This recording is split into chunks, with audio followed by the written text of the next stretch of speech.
Um, we have a very interesting story in the 40th year, where the people get tired of schlepping around. It's been 40 years of schlepping. And they say, our soul's disgusted with this insubstantial food. We've basically had it. And God sent the fiery serpents against the people, and they bit the people. A large multitude of Israel died.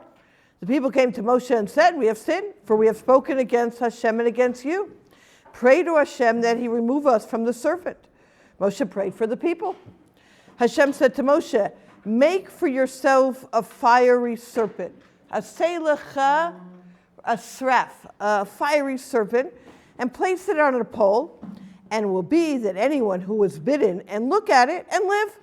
Moshe made a serpent of copper and placed it on the pole. So it was that if a serpent bit a man, he would stare at the copper serpent and live. Very famous story. And as Chazal tell us in source number 2, Gemara Rosh Hashanah Kaftet Amud Aleph, does a serpent cause death or life?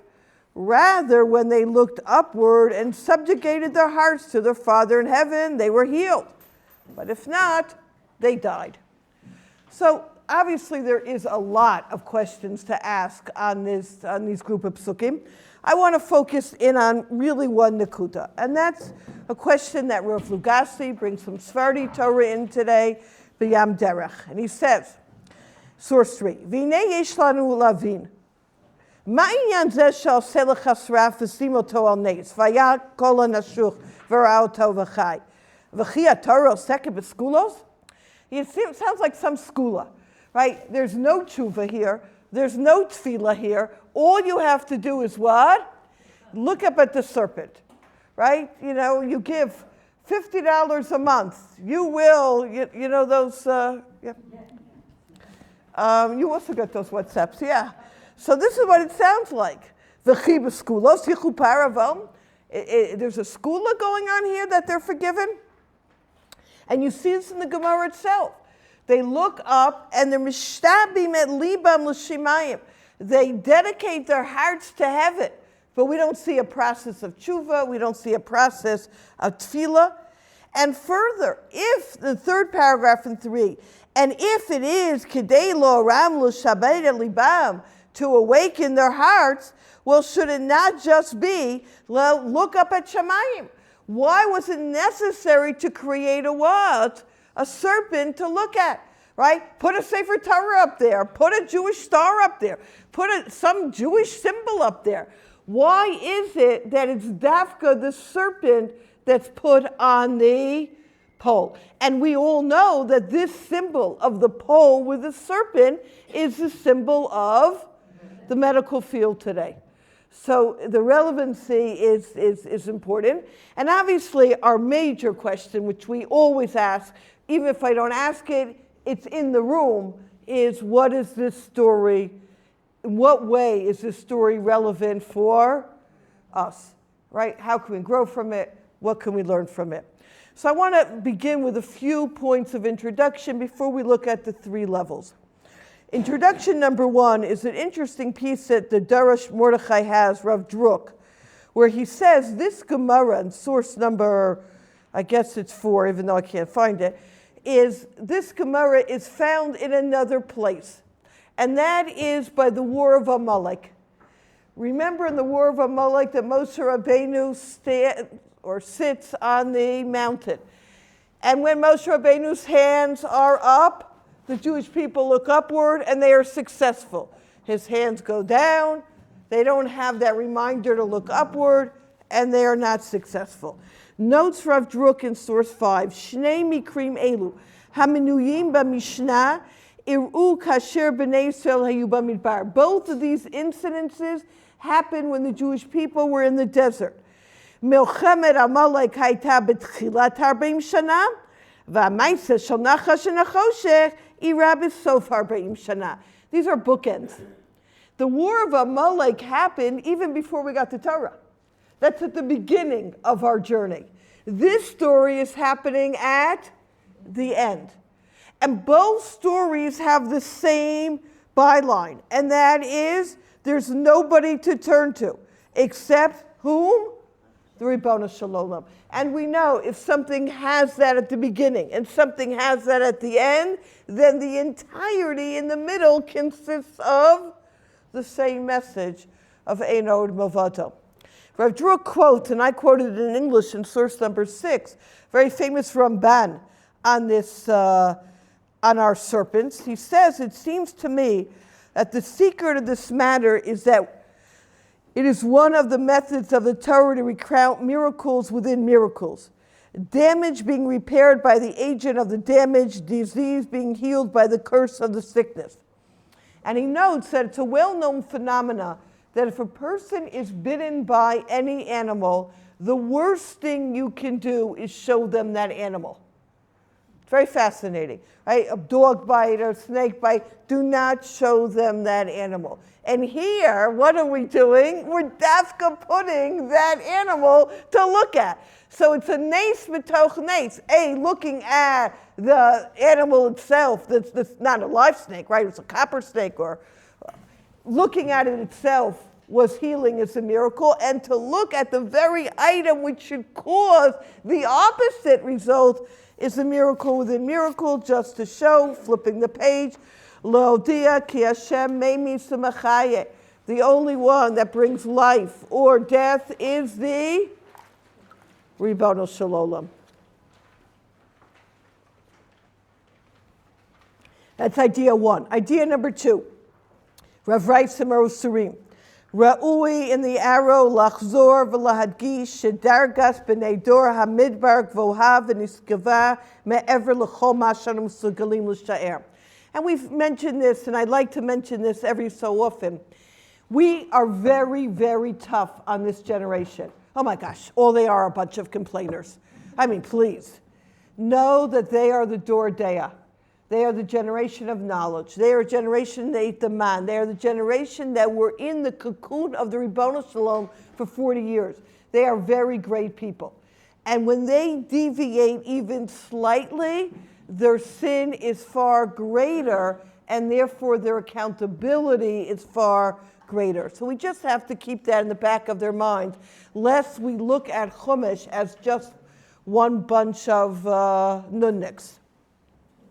My final point of introduction, and then Mirz Hashem will begin, is Rav Wilson's Zatzal, source number 9, also a famous idea.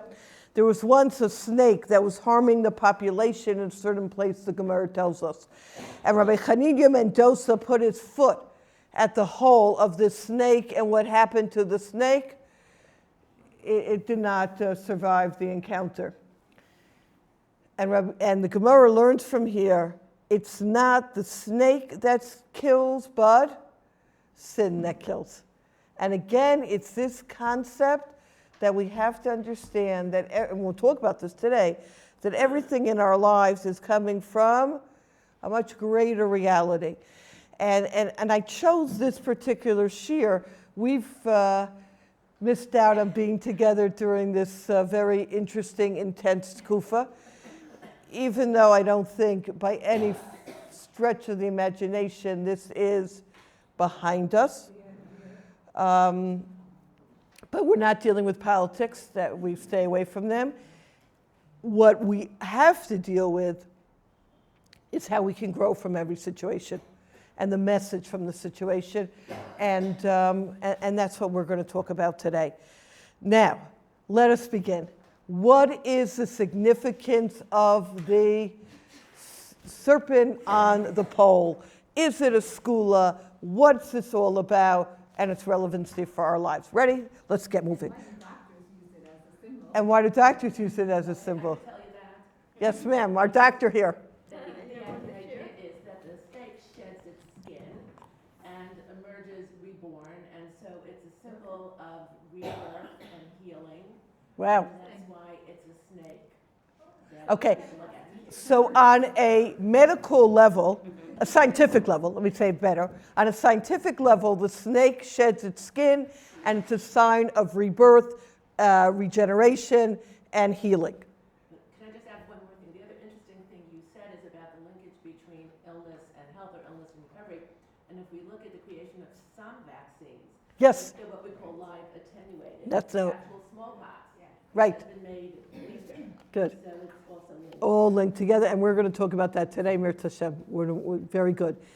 We are now going to look at the symbol today on a spiritual, philosophical level. Now that we got the scientific level, we're going to be well-rounded for today. Thank you, Rivki, for asking that question. Isn't there also different therapeutic concepts of when you're bitten by a dog, and then if you spend time with nice dogs, you'll get over your fear? Fear, yes, for 100%, 100%. Right, which is, again, the psyche involved here. Okay. I'll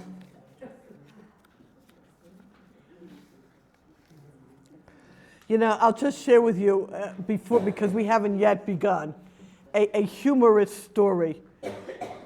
Just a little humor in the intensity of our lives, and then we will begin. As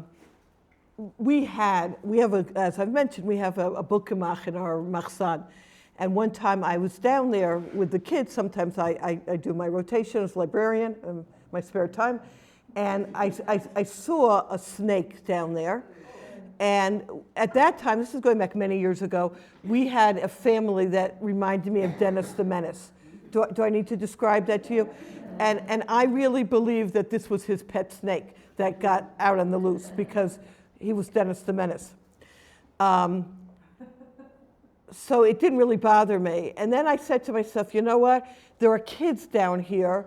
It's best to really keep this in abeyance. And I called my upstairs neighbor, who's a Kohen, who I usually don't try to use because you're not supposed to use Kohanim. And he came down with a baseball bat. And he's no longer among the living, but there used to be a snake catcher in Ramat Beit Shemesh. And he came, and it happened to be a poisonous snake. So it wasn't Dennis the Menace's snake. It was his friend, yeah. And that wasn't the humorous part of the story. They killed him, and goodbye the snake, and the Kohen just kept him in abeyance. We got the kids out, and we ended well. Here's the humorous part of the story. Like a few months later, it's Shel Shudas time. The kitchen is dark. And I see what looks like a snake by the refrigerator. And I send my kids up to the local Kohen. He lives on the...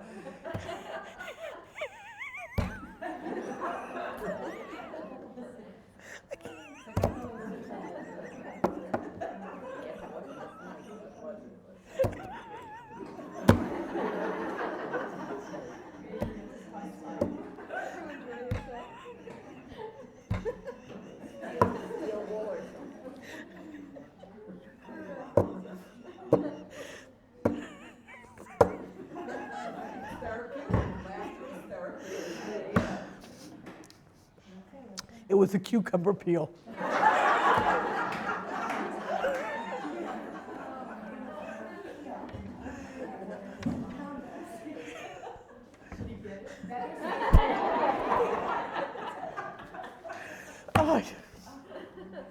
Okay, it was a very appealing story, and we're going to move on. But it comes down with the.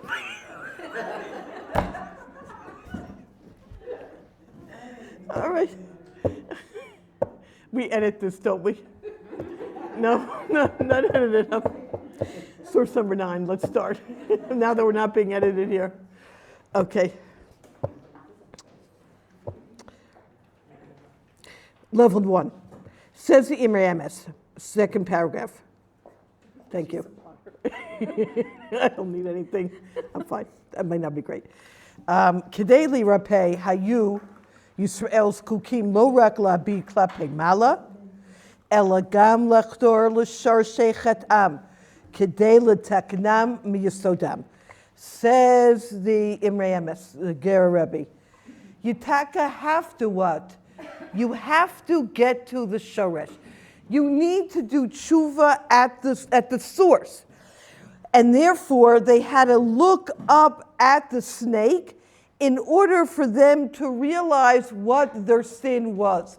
The snake became for them the reminder of the shoresh, of the source of where they went wrong. And Rashi speaks about speaking Lashon Hara against Hashem, and the serpent. It's the classic from already Gan Eden, the classic model of Lashon Hara. Okay, I want to take a look at a different aspect of what they had to do tshuva for and its relevancy for our lives. Source number 11.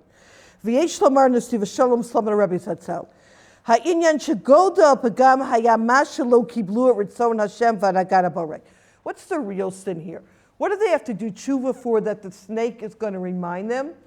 It's for not appreciating what they have. Let's explain.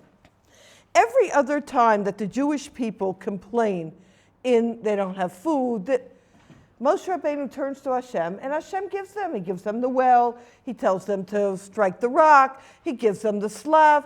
Hashem is very, very, gifting. In this case, boom, serpents. What was different about this case? And here's the key. They had the food. They just weren't satisfied with what they have. And that is what the sin was. Shenafshenu katza belechem haklokel. V'zeh habaya pagam shalahem. Shayu mechulakim 12. Al hanagat haborei bivchinet libcha chaluk amakom. And this is the idea of Ezu Ashir Samech Bechelko. Hatachlit hi sheyudi yiyeh Samech Bechelko. Chelek Hashem amo. You should be satisfied with what Hashem gives you.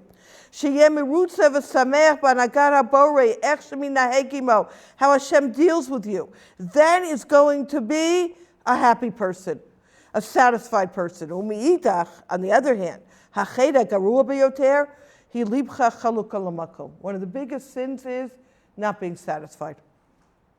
V'tamidei no merutzeh. And he brings here from this week's Pirkei Avos that there were 10 nisyonos that Avraham Avinu was tested, and he withstood all of them. Lahodia kama chibaso shalam Avinu, to show how beloved Avraham Avinu was. Now, some of these nisyonos were, choices that he had to make. Do you shecht your son or do you not? But some of them were imposed on him.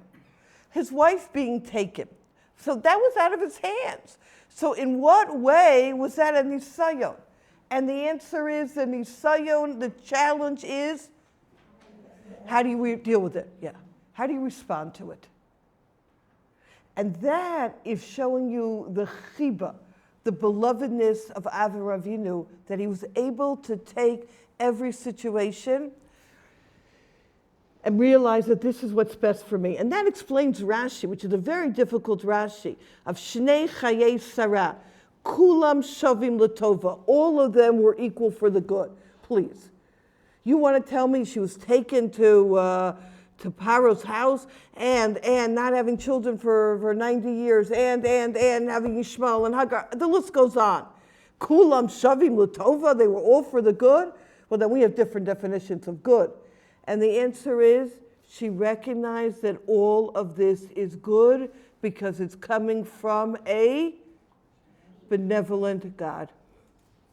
And this is what he says here in the asterisk. Ki miderech hatov lehetiv. Everything Hashem does is good. V'chol hanagat haborei b'chol ofen sheminahegim yudi ze hatov biyoter avuro. That's the key line. This is what's best for you. Now again, I don't know what's best for me because I didn't create my neshama. Right? I trust the manufacturer that he knows what is what's best. Is it easy, my friend, to accept this? It's a lifetime of work. Vayetzer hara hagadol v'kasher biyoter hu b'inyan hazeh. This is one of the greatest Yetzer Haras, to always complain. Hashem, why are you doing this? Why are you doing that? Hello? And this, my friends, is why they had to look up at the snake. What does the snake represent? So we know in the punishments that were given to Adam, Chava, and the snake's punishment is you are going to have dust to eat your whole life. Now, I just want to add this parenthetically. The Sfarim say, dust your whole life. It's basically saying Hashem said, I don't want to hear from you. I don't want to talk to you ever again.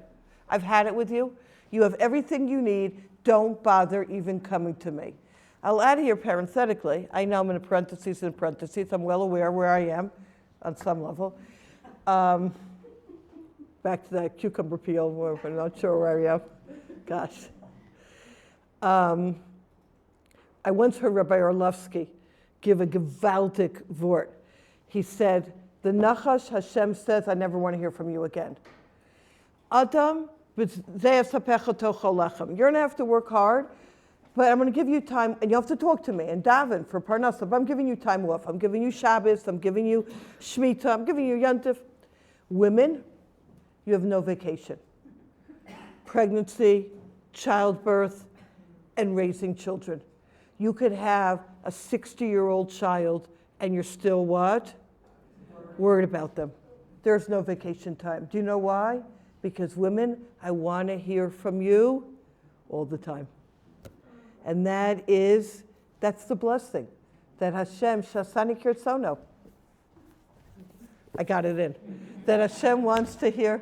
It's well worth it. It's a great book. Yes, ma'am. What's the challenge here? A challenge of bitachon or a challenge of like gaiva? More of gaiva. That I accept what God knows what's best for me. It's an excellent question.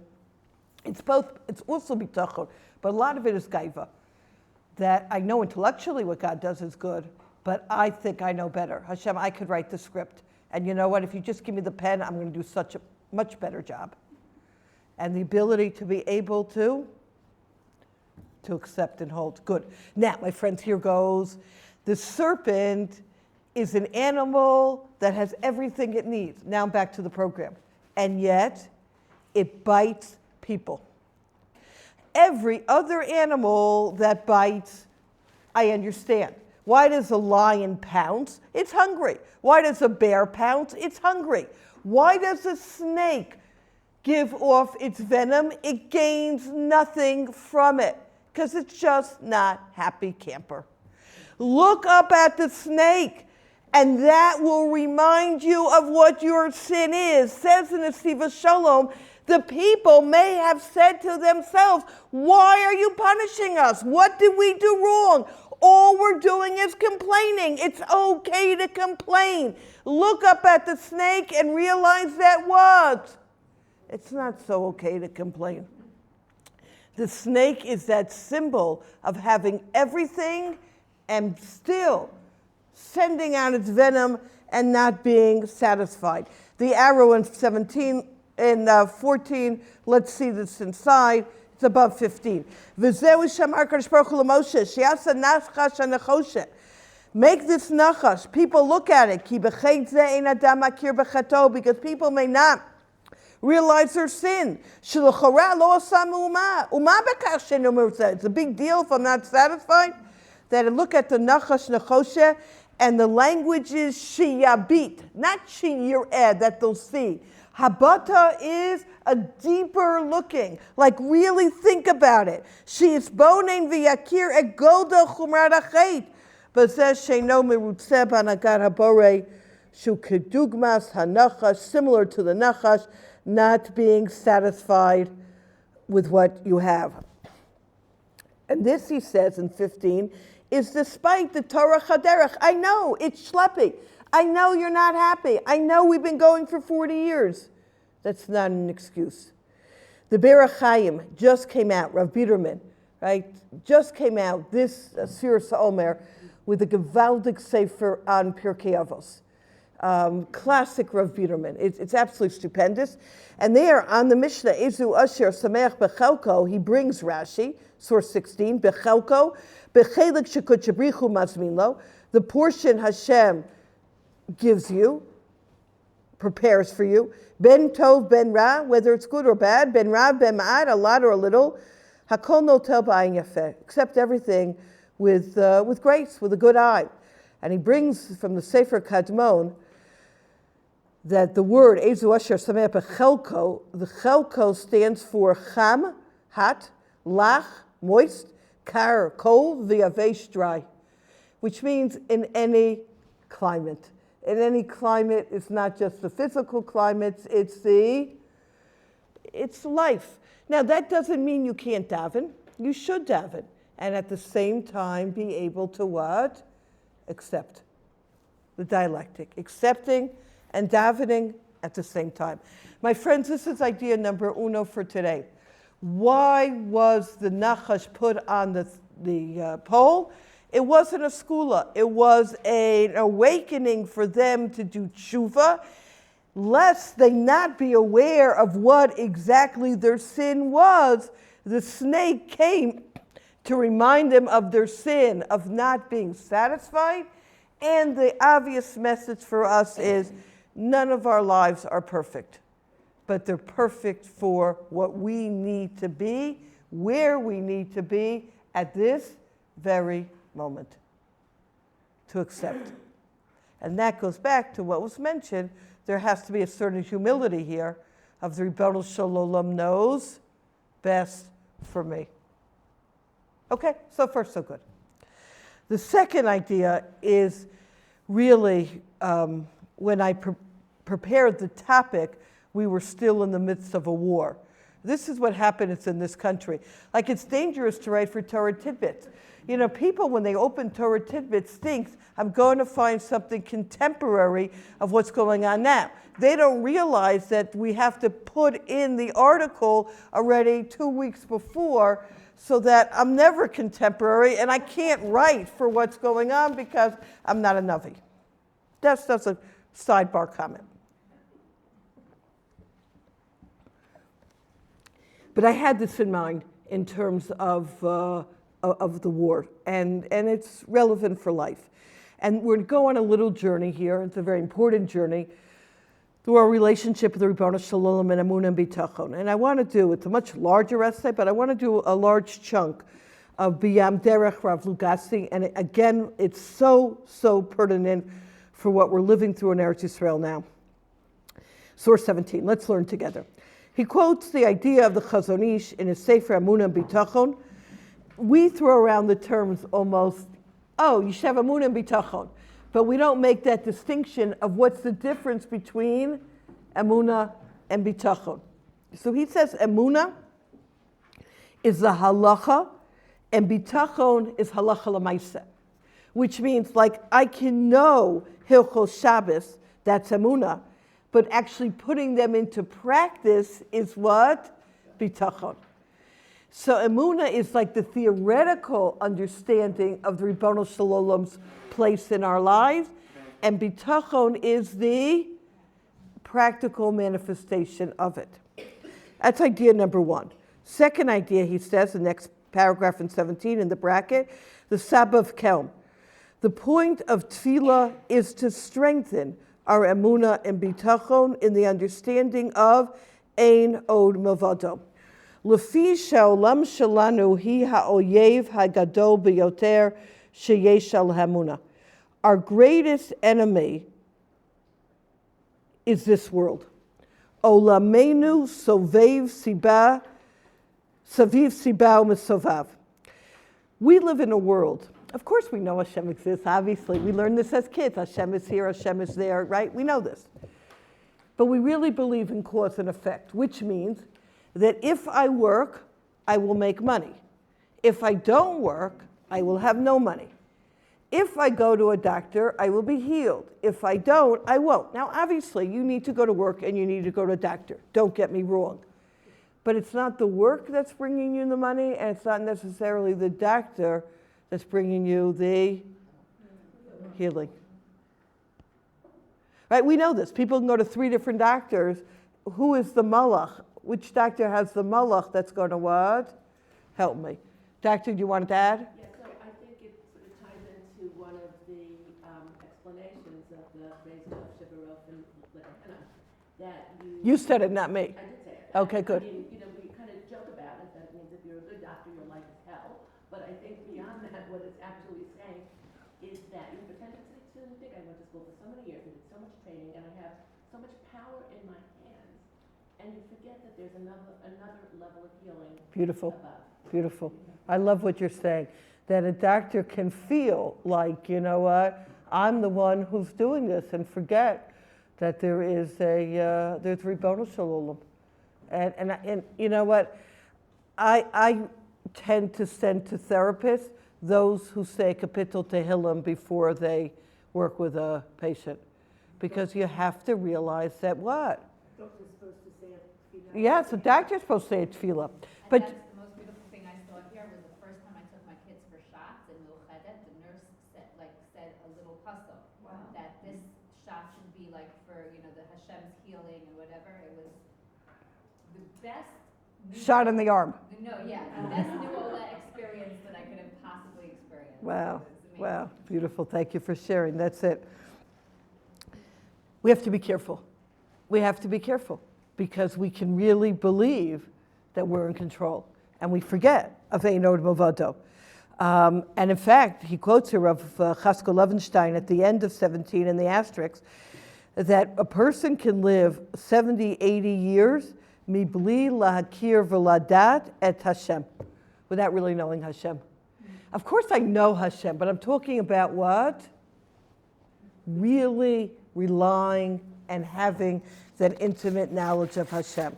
Let's continue with a few points of introduction before pulling this together with the snake. Our job, on the top of over 19, the 8 got lost in 18, is to recognize, and this is what tefillah is, in every part of our lives. This is Birkos HaShachar, my second push for another copy of the books. Give it to a friend. Levishat begadenu, kovaenu, we put on every part of our clothes. It's Ribono Shalom who's with us, standing up, moving, where I go. Ubechein hatachlis hi hayediyah she'ein od milvado. There is none other than the Ribono Shalom. Now, he brings here in 19, and this is so important, the Chazon Ish is very careful, Zatzal, to tell us, she'ein hakavana liftoch b'Hashem. We throw around, I have bitachon in Hashem. What do we mean by this? We mean by this, what we think is that everything Hashem is going to do, Boteach ani b'Hashem she'aseh li chavsi zeh davka. Hashem will do exactly what I want, when I want it, how I want it. That is how we look at bitachon. I really believe that everything is going to be exactly the way it should be. Ela bitachon hamiti, the real bitachon perusho, liftoach b'Hashem, to believe in Hashem, v'lismoch alav shanagato shenoheg imanu, basher yachpotz hu, hi atova biyoter v'reinu. Real bitachon is knowing that whatever Hashem does for us is the best for us. And this leads us in source number 20 to the very famous Nefesh HaChaim. The Nefesh HaChaim, Rav Chaim Voloshener, and this is very famous, that Tzal says, Haskula gedola v'nifla'a. There is a skula. Yes, it is a skula. Ubemet hi inyan gadol v'skula nifla. Laser v'levatel ma'alav kol dinim v'ritzonos acherim shelo yuchlu lishlopo. If you don't want to have challenges, difficulties, missiles, whatever you want to call them, on you, kishadam kovea bilibo lemor. You have to establish in your heart saying, and obviously it's a lifetime of work to really hold this way, to realize, Halo Hashem hu halokim hamiti, ve'ein od milvado yisparach shum koach ba'olam, ve'chol ha'olamos klal va'kol mole rak achduto pashut yisparach shmo. My friends, this is a skula. And Rav Sternbach Shlita is quoted as saying, at least I've read it, that this is what one should be thinking and saying a few times in a mamad during a siren. Ein od milvado. There is none aside from Hashem. And again, it's easy to say it, but it's hard to say it. Do you know what I mean by that? Ein od milvado means it's only Hashem. You're thinking that there's a siren telling you that there is a missile, a ballistic missile coming from Iran, and you see the different pieces, and right, you're watching it overhead for those who don't go inside. You're right. It's there and it's real. But the only harm it could have is when and whom Hashem wants it to hit. And that's why we've seen, uno momento, the first 2 times it had what? No effect, right? We came out unscathed. It's like Mitzrayim. Hashem warns us twice, and the third makkah is without a warning. And even this time, where we have suffered, and the suffering is real, we still came out, relatively speaking, statistically speaking, because we don't believe in statistics, of Ein Od Milvado. Every missile, every shrapnel, every part, the Ribbono Shel Olam is in charge. And they tell stories of Rabbanim who went through borders in Europe of Ein Od Milvado. Dogs didn't smell them out. Nazis didn't find them. But they were holding on a level, there are no dogs and there are no Nazis. All there is Ribbono Shel Olam, sorry. One of the most, emotional times that I had to move in with my daughter during Iran because I don't have a mamad and wow, goodness. When the first siren went off, my granddaughter, who was like freaking out, before she went into the mamad, she grabbed a tailor. And I was like, she's That's yelling it. at me, Bubby, go, but she took a minute, Beautiful, beautiful. That's it. And that's the message that we can give. The Ribbono Shel Olam is protecting us. He's watching over us. And my friends, this is a lifetime work. You had a question? Yeah, like is there also an element of balancing, like it could be a little bit of a slippery slope, right? Sometimes people can use that as a cop-out. For sure. Hashem's in charge, doesn't matter when I do. Right, for sure. I agree with you 100%. You cannot use it as a cop-out. That's why I'm saying go to the doctor, go to work. You can't say, well, God's going to give me money. Well, give me money. Indeed, Rav Dessler says this, it's a continuum. A person who's on a very high spiritual level, all they have to do is buy a lottery ticket. Most of us aren't what? Most of us aren't holding there. So really the person has to be honest with them. Yes, 100%. That's why, yeah, I agree with you. And that's why I said it's a lifetime work. Just to look into your mind and say, okay, Smiles told us, Ein Od Milvado, I can hold that. It's not going to go far. And you're right. You're right. Now, one more point, and then we're going to bring back to the Nachash, and that's in the end of 23.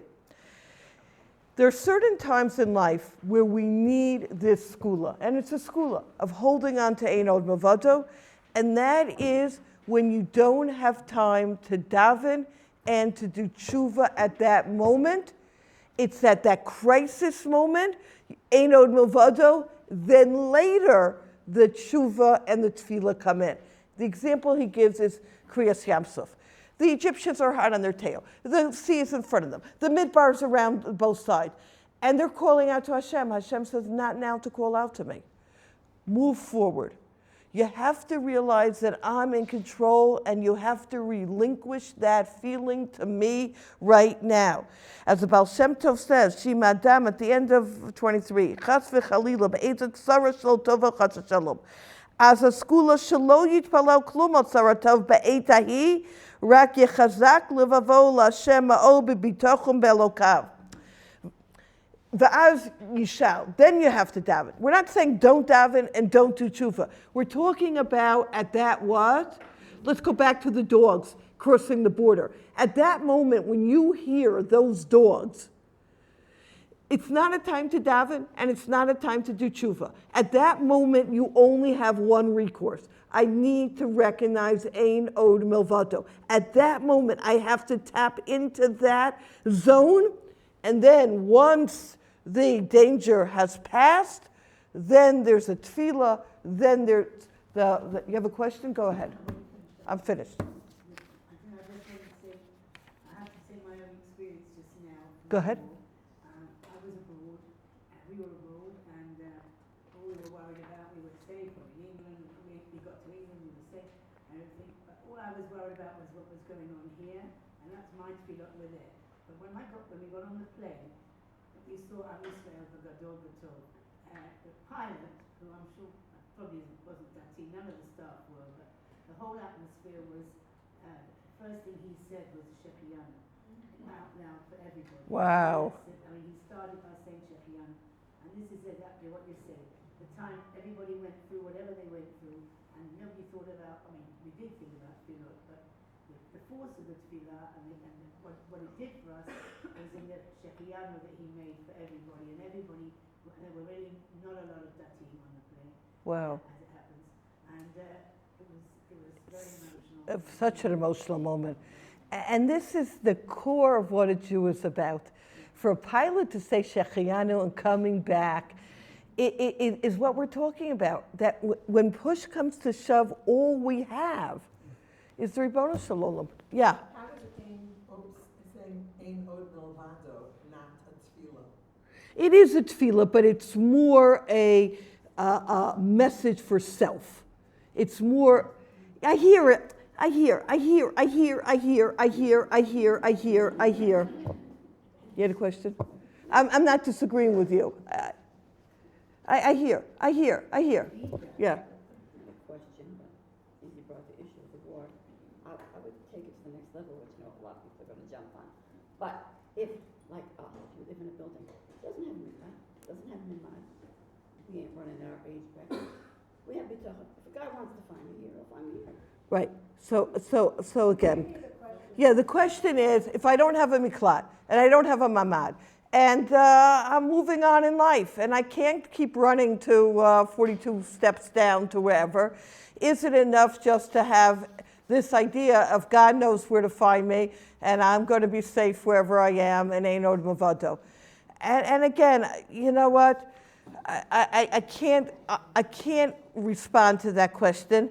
All I will say is two things. Every person has to know what level they're on, A. B, there are different zones of danger. If you were asking me this question, living in Ramat Gan or Bnei Brak or Haifa, I would tell you, find your nearest miklat and don't be foolish. That was the word I was looking for. Right? And again, that's why there's the emunah, bitachon, hishtadlus. Everything has to be measured. Now, if you're holding on this level in Haifa, then great. But you really have to be, somebody said this, honest with yourself of what level you're holding on. Okay, I want to move on because the hour is getting late and my life has to go on. So he says, now we're back to Nachash Nechoshes, 24.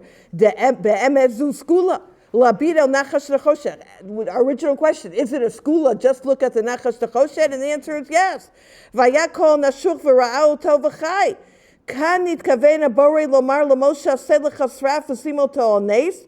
Hashem was telling him, this is the skula. What is the skula? Why put a nachash and not a Sefer Torah or something? And the answer is, I want them to look at the nachash nechoshet. And just like a copper snake came to do, just like v'chiyesh b'kochol inshoch, I want them to look at the copper snake and ask themselves, does this snake have the ability to bite? No, b'vaday lo. Sharei noel lo nachash b'nechoshet. It's only nachash from nechoshet. Kain tedu shekol nachash hanoshech mitzad kocho eino elo nachash nechoshet. Know that no snake has the ability to bite. Ein lo shum koach mitzad atzmo lazdik klal. It's only a shaliach of the borei. That and this is the spiritual message of the snake as a medical symbol. All conditions that we have are coming from the Ribono Shel Olam as wake-up calls. What the wake-up calls are, why do we need them?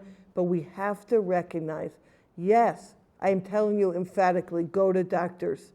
And at the same time, no, Ein Od Milvado.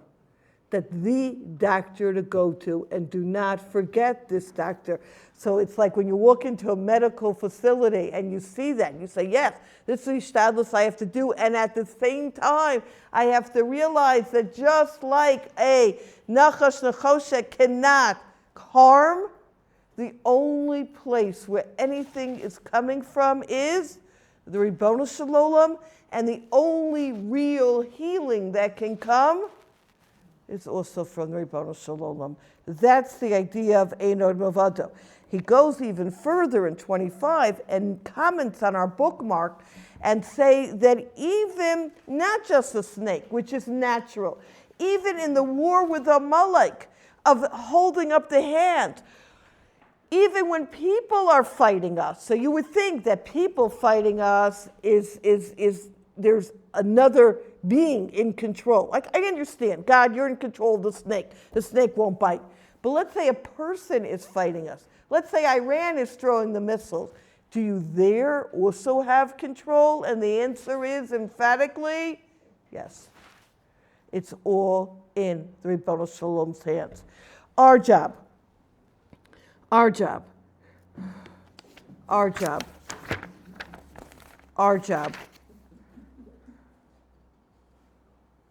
flip the page, our job. If you manage to wake up with God on your mind and you find yourself talking to Hashem on a regular basis, you're ready for the most difficult challenge of all, bitachon. The Chazon Ish writes that Amunah and bitachon are similar but not synonymous, where Amunah refers to a theoretical knowledge of Hashem's involvement in our lives. Bitachon describes an ability to reflect that knowledge in all our actions.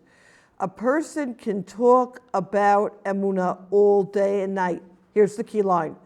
But if his actions indicate that he truly believes in himself, his boss, or his money, he is not much of a believer at all. And this is the challenge, and this is our lives. Yeah, I believe, but. That dangling but, right, is the problem. I'll just add here, and then I want to do the last level, which is I find very impactful, is a beautiful idea of the Siftei Dat, quoting the Sfas Emes, where he says, you know what Aseh Lecha Saraf means? Literally, it means make yourself that fiery serpent. Aseh in the bracket et atzmecha kisraf. Afilu kishata mitasek bepulot tiviyot beyoter shabasar v'dam. It's a great word. Aseh lecha saraf literally means make that fiery serpent on the pole. Deeper, make yourself into a sraf. A sraf, the srafim v'ofanim v'chayos hakodesh are angels. Make yourself into an angelic being, realizing that everything that transpires in this world is coming from Hashem. And this world just conceals godliness.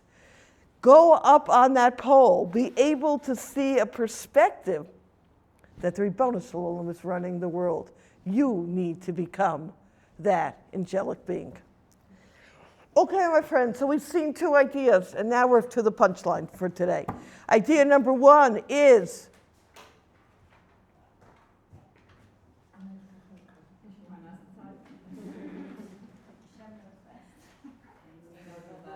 no, that's two. Number one is be satisfied with what you have. Ezu Ashir Sameach B'chelko. The snake is a representation of not being satisfied. They have all the dirt and they still bite. We have to appreciate all the gifts that Hashem has given us, and they're tremendous. They're tremendous. Focus it on the good. Whatever Hashem does is good. Kulam shavim latova. Second idea, ein od milvado. So in the first idea, you have to do tshuva. On the second idea, it's a skula. The skula is to focus on that phrase of ein od milvado till you're in that zone, and that becomes a protective force field around a person when they realize there are no missiles, there are no mamads, there are no anything except the Ribono Shel Olam. Take the precautions. Are you hearing me loud and clear? Go to the doctors. and at the same time realize there's only one address.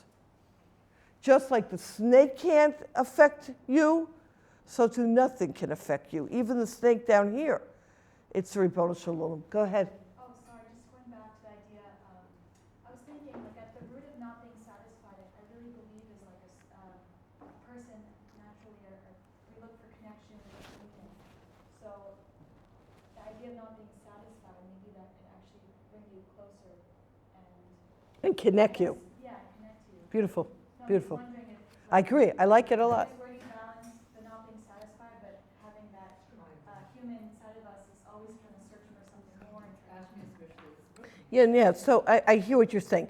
You have to be satisfied, and at the same time, that's why you can daven for yearning for more.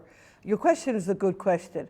Rivki's making the distinction between Gashmias and Ruchnias, which is one approach. I think what we're saying is whatever situation Hashem puts you in, strive to make the best of it. And that's where your voice of movement forward comes in. you shouldn't expect more. You can daven for more, but wherever I am now, this is what's best for me. Yeah. Just in terms of what you said, a friend just told me it's very important to look at these challenging situations as gifts. Because Right. they do make you think. Yes, they do make you better, right. Which is a segue that these challenging situations are gift. You segued me into my next idea, so let's learn it the last few minutes. Ani Mamin Rav Elias. Everything in our lives, whether we perceive it as good or bad, is a manifestation of the hand of Hashem.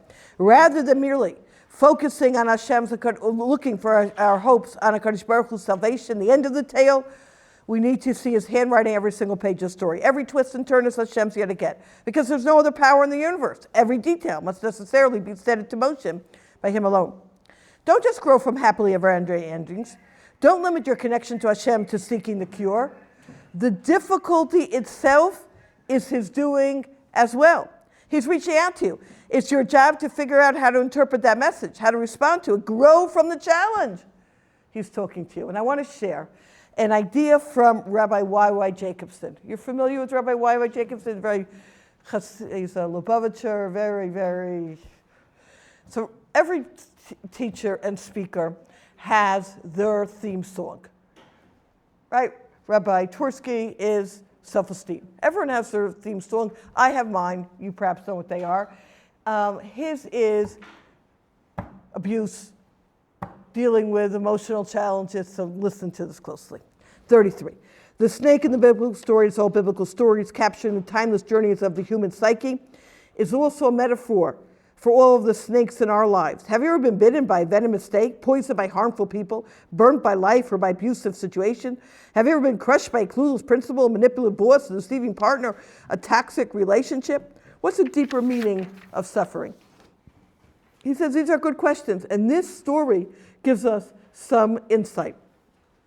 The key to healing, the Torah suggests, is not by fleeing the cause of the suffering in 34, but by gazing at it. Don't run from the snake. Look at it. Because deep inside the challenge, you will find the cure. Deep inside the pain, you will find the healing light. But there's one qualification. You must look up to the snake.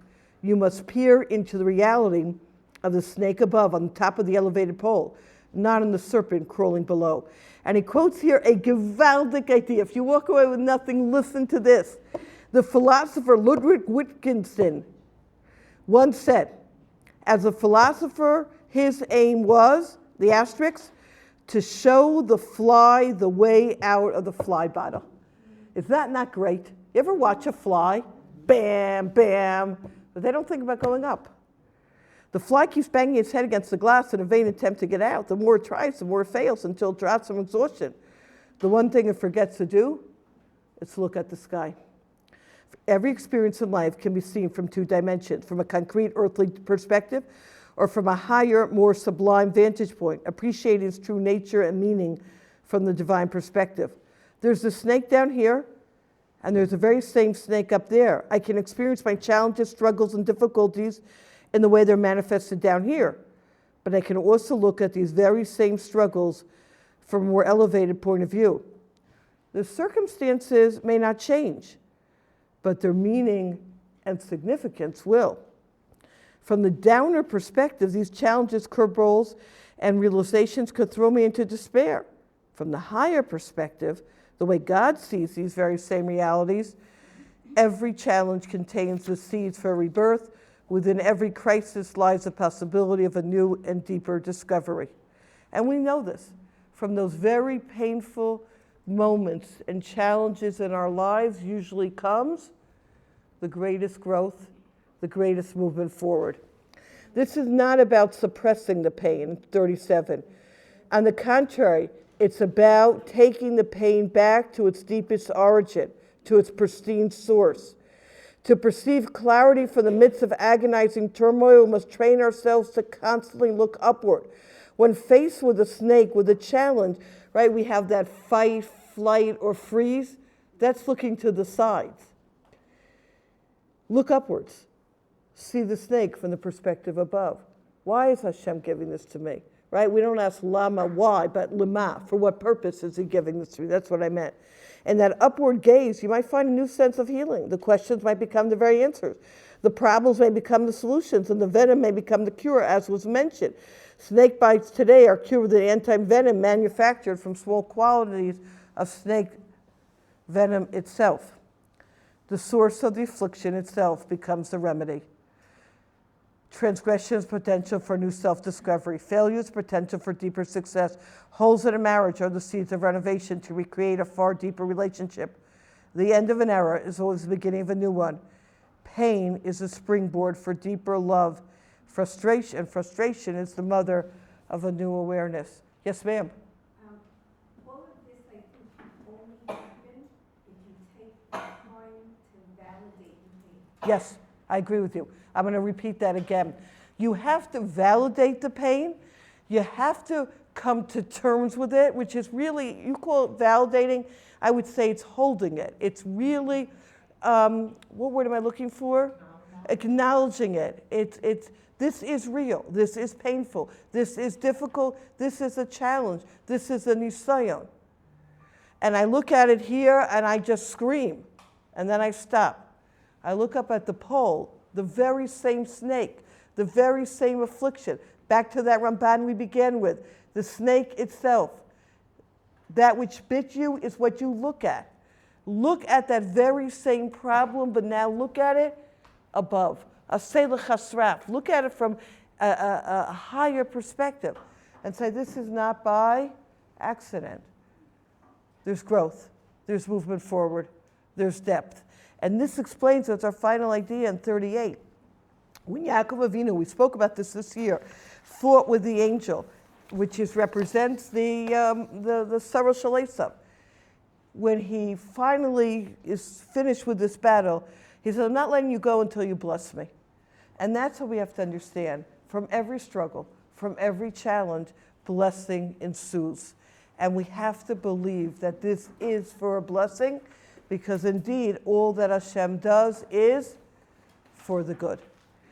Okay, my friends, don't move. We just want to turn this off.